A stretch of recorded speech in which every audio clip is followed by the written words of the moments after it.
Hello, ladies and gentlemen. Welcome to Whiskey Uncorked, where today we are going to be doing another Last Drops review. As I've mentioned, we'll probably be doing quite a few of these, doing some shelf clearing, getting ready for the whiskey season next fall, and just getting some room for some new bottles to be opened at that point. But for now, we're going to be taking a look at one of my favorite all-around heavily peated Scotch whiskeys in the Port Charlotte OLC 01, bottled way back in 2020. And yes, for those of you that are watching my channel, we are reviewing once again another whiskey from Bruichladdich, one of my favorite all-around distilleries. It just so happens I've had a few of these ready to go. We've had brand new whiskeys released from them in the 18-year-old versions of Bruichladdich and Port Charlotte, and as well as taking a look at their entry-level options in the Port Charlotte Classic, the Port Charlotte 10 and the Bruichladdich Classic Laddie. But I do have a couple really good bottles that are getting very close to being empty, including this one and an Octomore that I'm sure we'll be looking at here in the next few weeks. So we are going to be looking at specifically the OLC. This was bottled back in 2020. I purchased this in 2021. And according to my records, I picked this up in Chicago for $155, which is kind of strange because I was able to get a second bottle of this very recently off the shelf for $140. So I paid a little bit more than maybe I absolutely had to, but it was in Chicago, so that's not surprising. But as I've mentioned, this is one of my favorite all-around heavily peated malts, especially ones that are sub 10 years of age. So I do tend to prefer a little bit of age on my Scotch whiskey, but every once in a while, one comes along, even at single digit, sub 10-year age statements, that absolutely blows me away. One of the other ones that I probably haven't mentioned too much on the channel up to this point, but is the old Kilkerran's 8-year-old, the Recharge Sherry Cask 57.1, one of my all-around favorite whiskeys that I've had, and I've got a couple backup bottles of that for opening at a future date, and I was, as I mentioned, able to pick up one of these, which makes me super happy because I don't really have to feel too bad about killing this thing off, knowing that at some point I will be able to open up another bottle and enjoy it just as I have these last couple years. So without further ado, let's talk about this bottle in particular. This comes from Bruichladdich Cask Exploration series. I think they release about one of these every year or so. I also have the MRC, which also is well loved. However, this OLC version has really kind of cemented itself as one of, if not the best versions from this exploration series that they've been doing now for quite a while. So being the Cask Exploration series, there's always something somewhat unique about them. The bottle itself doesn't tell you a ton. It's just going to tell you that it was aged for 9 years in oak casks. It was distilled in 2010 and bottled in 2020. And it's 55.1% ABV. And that's basically it. However, on the tin, we get quite a bit more information. They talk a little bit about their acquisition of high-quality sherry casks, etc., as that is basically the star of the show here. However, they do go into a little bit more detail. It says that this was originally matured in a complex blend of bourbon, vin doux naturel, sorry for the mispronunciation there if that is terribly wrong, and Syrah casks. This heavily peated single malt has spent the final 18 months of its life in those genuine Oloroso hogsheads, referring back to the bodega and everything that they talked about prior. And it says to expect dry, earthy peat smoke with roasted coffee, lime, and figs. Chocolate and vanilla come through as the peat embers give a last hint of smoke. So, it'll be interesting. I don't know. Have they stopped doing the tins with the Cask Exploration series up to this point? I know with their other bottles, they've done away with the tins, which is fine on one hand, but I do really like the specifically Bruichladdich tins. I repurpose them into like cork receptacles, and they look kind of nice. But environment comes first, I suppose. Although in the one instance where maybe it's a little unfortunate, It's actually with these Bruichladdich tins, because I actually just kind of like them both decoratively and being metal. They can serve other purposes. So why don't we get this poured into the glass, and this should be the last of it. I don't think I have much more than a regular sized dram in here. We'll find out with the dark glass. It's kind of hard to tell. But as I've mentioned in my previous videos, Bruichladdich really likes using a combination of interesting casks, even in their more entry-level offerings, like the Classic Laddie, where you can go see, using the code on the back, you can see the entire makeup of all the casks. I use a lot of refill casks, of different kinds of wine and that sort of thing. And you can definitely see from this that it's got some nice color to it. It is not super dark. That's a fairly healthy pour out of there. But it's definitely not a sherry bomb, which we'll get into a little bit later. But it is probably definitely one of the pros to this whiskey, is there's a really nice balance between all of those interesting casks that we heard, and the peat, and just that Bruichladdich Port Charlotte character. I already gave a bit of a spoiler alert. This is one of my favorite all-around heavily peated whiskeys. And I'll just reiterate that when I say favorite, it doesn't necessarily mean the best. It's just something that I just really enjoy drinking. If you're going to get really technical about things, I can definitely say that, sure, there's other whiskeys maybe ahead of this, but just in terms of the drinking experience as an enthusiast, as a whiskey lover, maybe it even goes so far as to just not having to overthink it. I didn't necessarily feel that this was a super complex, super layered whiskey. It's just something that was just really nice to drink. And I've heard that from some others that I know love this as well. But let's see what I'm getting today. All right, on the nose, let's see. Yeah, so it's a very fruit and smoke forward whiskey. A lot of red fruit.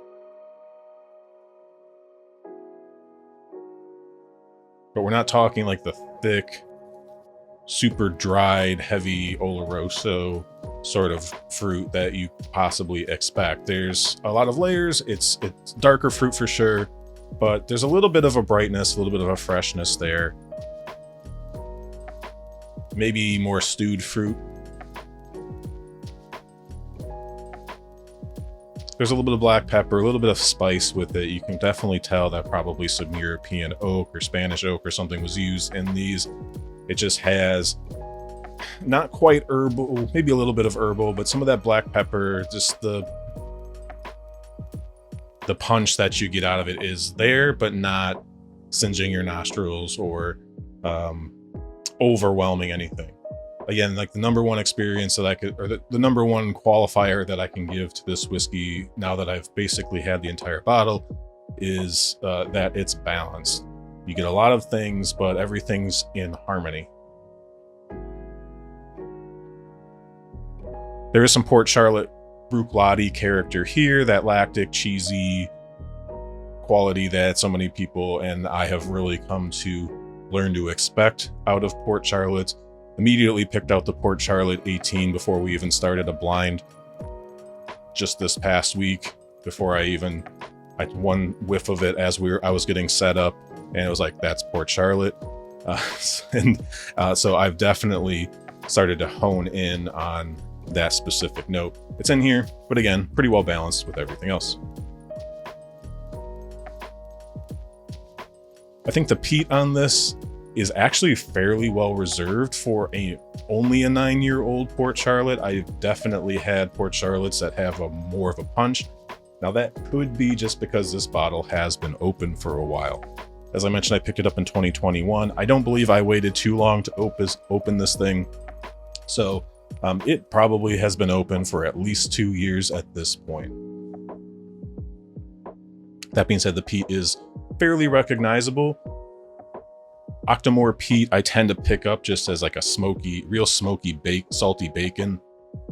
This is salty bacon, but it's not nearly as dense or as intense as the Octomore is, for obvious reasons. There's your other standard Scotch notes as well. There's some vanilla in here.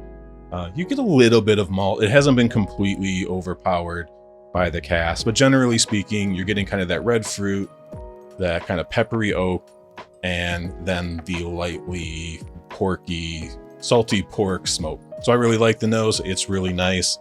I think if there was an improvement, maybe a little bit more of the smoke would help. But like I said, I'll have to wait and see whenever I open my bunker bottle of this that I now have, as to whether it was just some time that kind of sanded that edge off a little bit. But maybe if there was one thing I could use, at least sitting here today, it would be a little bit more of the peat.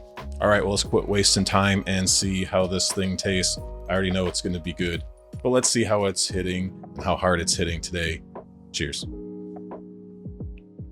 Not my first sip of the day. I did have a little bit of the Port Charlotte 10 just to kind of warm my palate up before this, but I could tell my palate was still not ready for the ABV, even though this is only 5% higher than the Port Charlotte 10, but definitely an intense flavor. But what I am getting was, at least right now that I'm at the finish, we'll do this a little bit reverse order, but I'm getting chocolate covered raisins, chocolate covered like cherries, like dried cherries. It's salty, it's creamy on the back end. I can get some of that.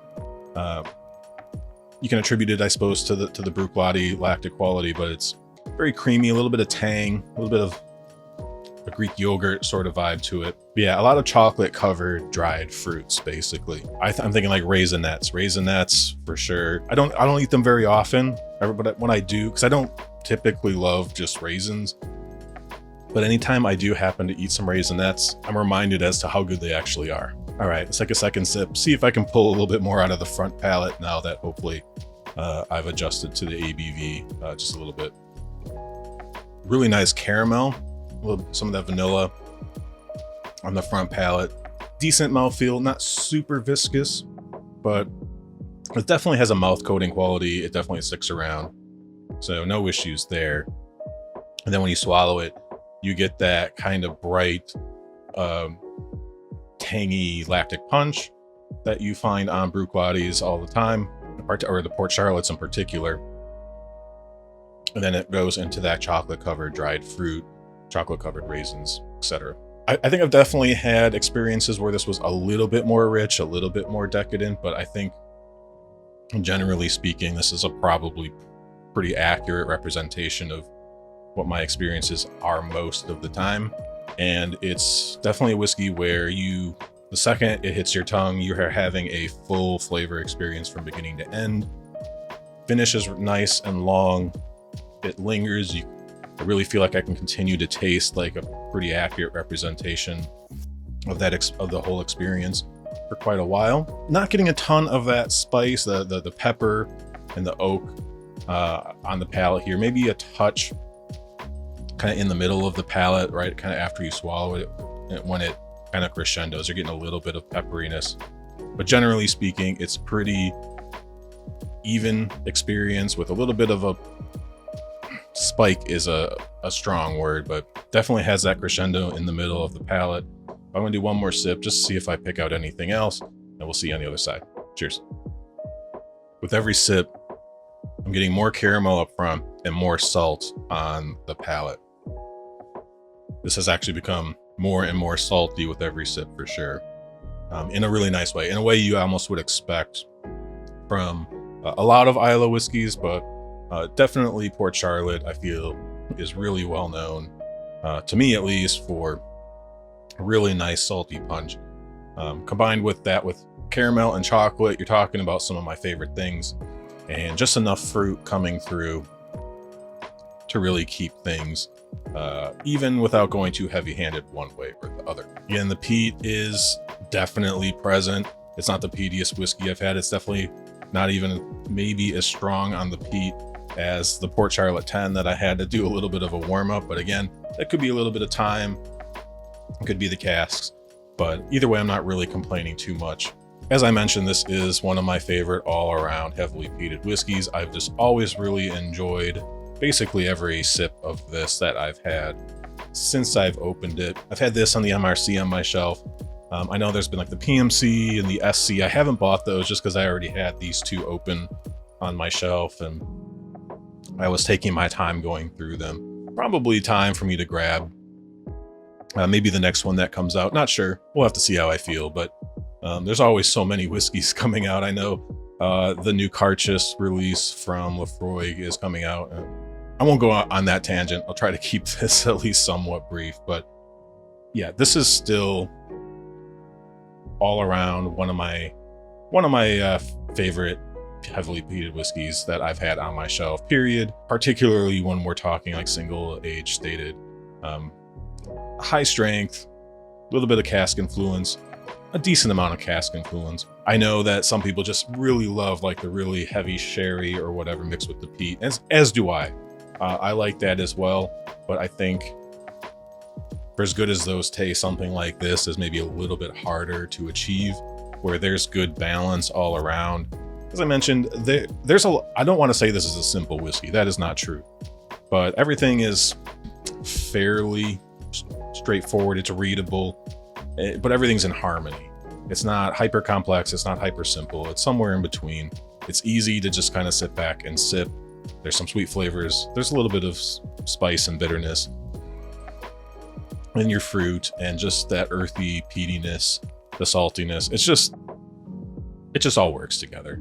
I'm preaching to the choir. I'm rambling a little bit just because there's so many nice things to say about this whiskey. But why don't I give this a second and think about a score? So when thinking about a score, I have to think about some of the other things that I've drank recently. Maybe primarily the Port Charlotte 18-year-old, which I mentioned I did have in a blind just this past week. And it won, maybe to no surprise. It was a very good whiskey. I wasn't sure how it would stand up in a blind, depending on what else is in there, just because there are a little bit more challenging flavors in there. But let's see, it just barely beat out a very surprising thing. The leg, Corey Cravey, the 55%. My brother sent me a sample of that. It's my first time ever tasting leg, and it was delicious. Came in second, just behind the Port Charlotte 18, where it beat out a infamous bottle for myself and my brother. It's a signatory bottling of Balakin in a Manzanilla cask, one of the dirtiest, most industrial whiskeys we have ever had. His seems to have held on to that industrial quality a little bit more than mine has. Mine has tamed itself a little bit, but his was very dirty. And then last place, not necessarily bad. I was surprised as to when he told me what this was. I was actually surprised just because I felt the character. I wasn't expecting this. Anyways, it was the batch 9 of the heavily peated Kilkerran. No longer peat in progress, now small batch. Still was good. Didn't quite fit in, was definitely the quietest of the other 3 whiskeys that were in there. But anyways, the point being is that Port Charlotte 18-1, still extremely good. Which would I rather drink, that or this? That's really difficult. That was a $200 bottle. I was able to get this for, well, more recently $140, and I think that's kind of around where some of the other Cask Exploration Series bottles end up. So for the price, I think probably this OLC would be a more regular go-to than the 18, although the 18 definitely brings a completely different experience than this one. So I debated, I guess I always do, is this worthy of a 9? And I think if it was just based on my experience today, I would probably stick with an 8. However, I do feel that time with this bottle being open has sanded some edges off, and there was a little bit more fireworks kind of over my entire experience with the bottle. And therefore, I am actually going to bump this all up to a 9 out of 10. It is one of my favorite whiskeys, and I think that probably warrants it getting a 9 out of 10. Again, wouldn't expect everyone to give it that high of a score, but especially when it comes to heavily peated whiskeys, For the ones that really hit home and really kind of strike a chord with me, which I think the 18 is growing on me and will probably be a 9 eventually. But I want to reward the things, especially in the heavily peated category, where I'm a little bit more picky. So value-wise, if you can pick this up for $140 plus tax here in the US, I say absolutely grab it. There are some still floating around out there. Scotch in the US is weird. It's probably unlikely that you're going to be able to find one just sitting on the shelf, but if you do, if it's under 150 bucks, I would probably grab it if it sounds like this is up your alley. So for me, it was a very good value just because of how much I liked it. But yeah, this is at least a fair value, even given that this is a single age stated whiskey.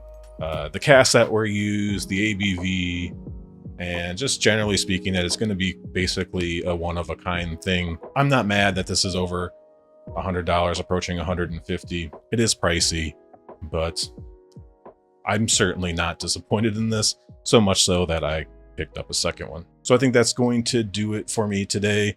Let me know what you think about this cask exploration series. Which one is your favorite? Are you an OLC fanboy like myself? Has one of the more recent releases really caught your fancy?